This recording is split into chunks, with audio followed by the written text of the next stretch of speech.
அஸ்ஸலாமு அலைக்கும் வரஹ்மத்துல்லாஹி வபரகாத்துஹு. இஸ்லாத்தில் ஹலால் மற்றும் ஹராம் என்றால் என்ன? ஹலால் முறையில் உணவை ஏன் உட்கொள்ள வேண்டும் என்று பார்ப்போம். அல்லாஹ் தன் திருமறையில் கூறும்போது, உங்களுக்கு அனுமதிக்கப்பட்ட உணவு எது, அனுமதிக்கப்படாத உணவு இது என்று விரிவுபடுத்தியுள்ளான். அதில் தாமாக செத்தவை, இரத்தம், பன்றியின் இறைச்சி, அல்லாஹ் அல்லாதோருக்காக அறுக்கப்பட்டவை உங்களுக்கு தடை செய்யப்பட்டுள்ளது என்று கூறுகிறான். இதில் அல்லாஹ் எதை தடை செய்து உள்ளானோ அதை முஸ்லிம்களாகிய நாங்கள் சாப்பிட மாட்டோம். அதாவது இறைவன் கட்டளையை மீறக்கூடாது. இந்த ஹராம் என்றால் தடை செய்யப்பட்டது என்று அர்த்தம். தடை செய்யப்பட்டது என்றால் உணவுக்கு மட்டும் இல்லை. நாம் வட்டி வாங்குவது, பொய் பேசுவது, புறம் பேசுவது, அடுத்தவர்களை ஏமாற்றுவது அனைத்துமே ஹராம் ஆகும். அதாவது தடை செய்யப்பட்டதாகும். இதை பற்றிதான் அல்லாஹ் எங்களுக்கு திருமறையில் கூறியுள்ளான். தடை செய்யப்பட்ட அனைத்தையும் நீங்கள் பின்பற்ற வேண்டாம் என்று கூறுகிறான். அதேபோல் ஹலால் என்றால் அனுமதிக்கப்பட்டதாகும். அதாவது நாம் சாப்பிடுவதில் மட்டும் ஹலால் இல்லை. இறைவன் நமக்கு எதையெல்லாம் அனுமதித்ததாக கூறுகின்றானோ அதை அனைத்தையும் செய்யக்கூடியதுதான் ஹலால் ஆகும்.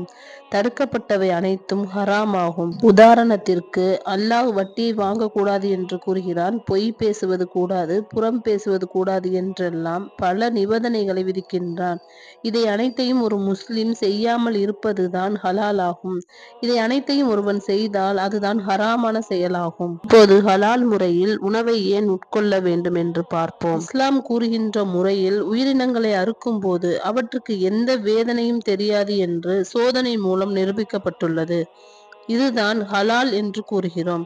உயிரினங்களை உணவாக உட்கொள்ளும் முஸ்லிம் அல்லாதவர்கள் அவற்றை தண்ணீரில் மூழ்கடித்தோ அல்லது கழுத்தை நெரித்தோ, தடியால் அடித்தோ, ஈட்டியால் குத்தியோ, இன்னும் இது போன்ற வழிகளில் பிராணிகளின் உயிர்களை போக்குகின்றனர். ஆனால் இந்த வழிமுறைகளில் பிராணிகளை கொல்வதை இஸ்லாம் கண்டிக்கிறது. பிராணிகளின் குரல் வளையில் கூர்மையான கத்தி மூலம் அறுத்துதான் பிராணிகளை கொல்ல வேண்டும் என்று இஸ்லாம் கூறுகிறது. இதுதான் ஹலால் என்று கூறுவோம். குரல் வலை மிக விரைவாக அறுக்கப்படுவதால் மூளையுடன் உள்ள தொடர்பு அறுந்து போகின்றது. இதனால் அப்பிராணிகளால் வலியை உணர முடியாது. இரத்தத்தை வெளியேற்ற உடல் துடிக்கிறதே தவிர வேதனையால் அல்ல என்பதை சமீபத்திய ஆய்வுகள் தெரிவிக்கின்றன. ஜெர்மனி நாட்டில் உள்ள ஹனோவர் பல்கலைக்கழகத்தில் ஒரு ஆய்வு மேற்கொள்ளப்பட்டது. அந்த ஆய்வை நடத்தியவர்கள் பேராசிரியர் சூல்ஜ் மற்றும் அவரது துணை ஆய்வாளர் டாக்டர் ஹாசிம் ஆவார்கள். அவர்கள் செய்த பரிசோதனையின் விவரத்தையும் அதன் முடிவுகளின் விவரத்தையும் நாம் இப்போது பார்ப்போம். முதலில் உணவுக்காக அறுக்கப்படும் விலங்குகள் தேர்வு செய்யப்பட்டன. அறுவை சிகிச்சை செய்து அவ்விலங்குகளின் தலையில் மூளையை தொடும்படி பல பகுதிகளில் மின்னணு கருவிகள் பொருத்தப்பட்டன. உணர்வு திரும்பியதும் முழுவதுமாக குணமடைய பல வாரங்களுக்கு அந்த விலங்குகளை அப்படியே விடப்பட்டன. அதன் பிறகு பாதி எண்ணிக்கை விலங்குகள் இஸ்லாமிய ஹலால் முறைப்படி அறுக்கப்பட்டன. மறுபாதி எண்ணிக்கை விலங்குகள் மேற்கத்தியர் கையாளும் முறைப்படி கொல்லப்பட்டன.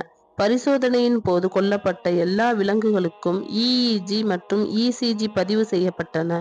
அதாவது EEG மூளையின் நிலையையும் ECG இருதய நிலையையும் படம் பிடித்து காட்டின. இப்போது மேற்கண்ட பரிசோதனையின் முடிவுகளையும் அதன் விளக்கங்களையும் காண்போம். அவர்கள் நடத்திய சோதனையில் இஸ்லாமிய ஹலால் முறைப்படி விலங்குகள் அறுக்கப்பட்ட போது முதல் 3 வினாடிகளுக்கு EEG-யில் எந்த மாற்றமும் தென்படவில்லை. அறுக்கப்படுவதற்கு முன்னிருந்த நிலையிலேயே அது தொடர்ந்து நீடித்தது. விலங்குகள் அறுக்கப்படும் போது அவை வலியினால் துன்படவில்லை என்பதை இது காட்டியது. 3 வினாடிகளுக்கு பின் அடுத்த 3 வினாடிகளுக்கு விலங்குகள் ஆழ்ந்த தூக்கம் அல்லது உணர்வற்ற நிலைக்கு ஆளாகின்றன என்பதை EEG பதிவு காட்டியது. அந்நிலை உடம்பிலிருந்து அதிகப்படியான இரத்தம் பீரிட்டு வெளியாவதால் ஏற்படுகின்றது. மேற்கண்ட 6 வினாடிகளுக்கு பின் EEG-யில் 0 நிலையை பதிவு செய்தது. அறுக்கப்பட்ட விலங்கு எந்த வலி அல்லது வதைக்கும் ஆளாகவில்லை என்பதை இது காட்டியது. மூளையின் நிலையை 0 பதிவு செய்த நேரத்திலும் இதய துடிப்பு நிற்காமல் தொடர்ந்து துடிப்பதாலும் உடலில் ஏற்படும் வலிப்பினாலும் உடலிலிருந்து முற்றிலுமாக இரத்தம் வெளியேற்றப்படுகிறது. அதனால் அந்த மாமிசம் உணவுக்கு ஏற்ற சுகாதார நிலையை அடைகின்றது என்று அந்த ஆய்வு கண்டுபிடித்தது. முஸ்லிம் அல்லாதவர்கள் பிராணியை கொல்லும் முறை பற்றி ஆய்வு செய்த போது இந்த முறையில் கொல்லப்படும் விலங்குகள் உடனே நிலை குலைந்து போய் உணர்வற்ற நிலைக்கு போகின்றன. அப்போது விலங்குகள் மிக கடுமையான வலியால் அவதியுறுவதை EEG பதிவு காட்டியது. அதே நேரத்தில் விலங்குகளின் இதயம் ஹலால் முறையில் அறுக்கப்பட்ட விலங்குகளோடு ஒப்பிடும்போது முன்னதாகவே நின்று விடுகிறது என்றும், அதனால் உடலில் மிகுதியான இரத்தம் தேங்கி விடுகிறது. இரத்தம் உறைந்த அந்த மாமிசம் உட்கொள்ளத்தக்க சுகாதார நிலையை அடையவில்லை என்றும், மேற்கண்ட ஆய்வுகள் இஸ்லாமிய ஹலால் முறையே சிறந்தது என்பதை எடுத்துக்காட்டுவதோடு, அம்முறையே மனிதாபிமான முறை என்பதையும் நிரூபித்து உள்ளது. எனவே பிராணிகளை இஸ்லாம் கூறும் முறையில் அறுத்தால் அதில் உயிரினங்களுக்கு வதை இல்லை என்பது நிரூபணமாகின்றது. சைவம் மற்றும் அசைவம் ஆகிய இரு உணவுகளையும் ஜீரணிக்கும் வகையில் மனிதனின் குடல் அமைந்திருப்பதும் சிந்திக்கத்தக்கது. இந்த வீடியோவின் மூலம் யார் மனதையும் புண்படுத்துவது நாம் நோக்கம் அல்ல. ஹலால் என்றால் என்ன, ஹராம் என்றால் என்ன, ஹலால் முறையில் ஏன் உணவை உட்கொள்ள வேண்டும் என்பதை சிந்திக்கவே இந்த வீடியோ. அஸ்ஸலாமு அலைக்கும் வரஹ்மத்துல்லாஹி வபரகாத்துஹு.